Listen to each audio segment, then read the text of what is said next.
Okumula sikutuuka tukyagenda amaaso nga bugolo n'okutembeetera ensonga butete bwe zitambudde mu mawulire gaffe omwinyo ku ssatu tugendagendako bivumbuddwa. Dr. Adam Kimala ono nno nga bebakugu mu kulaba nate nga bawa obujjanjabi eri abantu abafunye obubenje gama nga obw'omumazzi. Ono tukyali ku mboozi ya Frank Kiseka eyafiira mu kidiba ky'amazzi. Robert Mutebi ne Eric Sebalamu mu gulunge gunoge.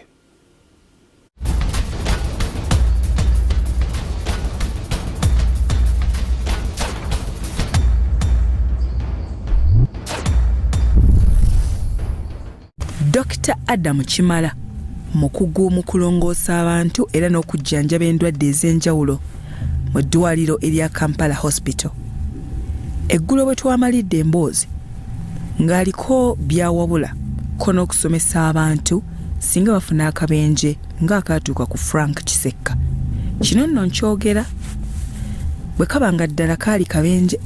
Ku bukugu bwe Dr. Kimala agamba nti Frank Kiseka bagenda okumujja ku Specials Hotel ekyengera nga yafudde dda. Katono nnyo dokita.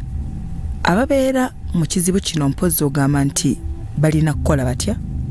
Amazzi olina okugafulumya okugajja mu mawuggwe ogajjamu ng'omuwunzise gulavise nesika amazzi nagayiika ebweru.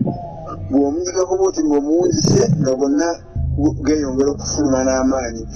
Bwe twavudde mu basawo abakugu koffe lwaki tetwolekera ku kitebe eky'abambega ba poliisi ekibuli anti bye banoonyereza ku buzibu emisango egya Naggomola. Babeeko kye batugamba.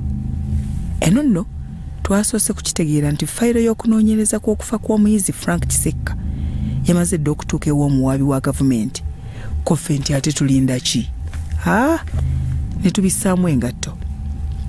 Afande Charles Twine yayogerera ekitongole kino.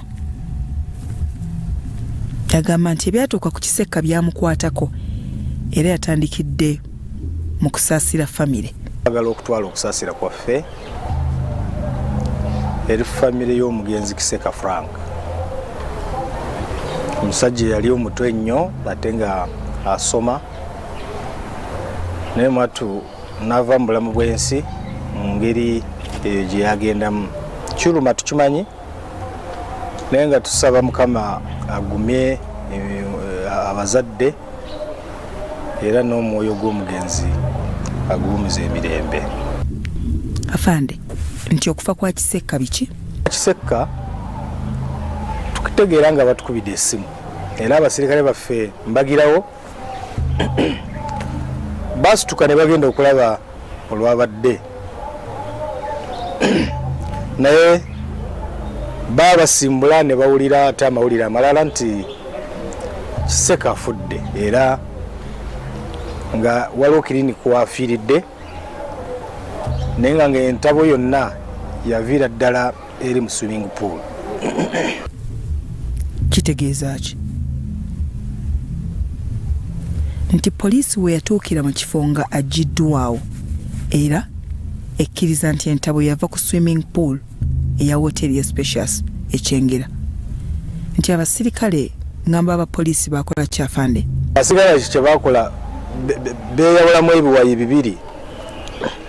Nti abamu baali balina okugenda bafune omulambo gw'omugenzi Frank bagutwale okugwekebejja mu ggwanika, then abalala naddala bambega abanoonyereza bagende ku scene of crime bekenenye bafune oboolyawo ekyaviiriddeko n'omwana okufa. Frank Kiseka ng'ennaku z'omwezi 8 January omwaka guno yasiibula bazadde be nti agenze kukola bibuuzo ku Victoria University gye yali asomera mu budde obwo. Kyokka ebyembi ate n'afa ng'awuga. Afande, ogamba nti abasirikale abaatuuka ku ddwaliro lya George Doctors Hospital bakola ki? Abasirikale abaatuuka ku kiliniki basanga obuzibu nti abazadde b'omwana Frank ate bagezaako okuteekako embeera nga tebaagala omwana kumutwala mu ggwanika. Waliwo okusika emiguwa naye oluvannyuma ne babanyonyola then omwana ne bamutwala mu ggwanika.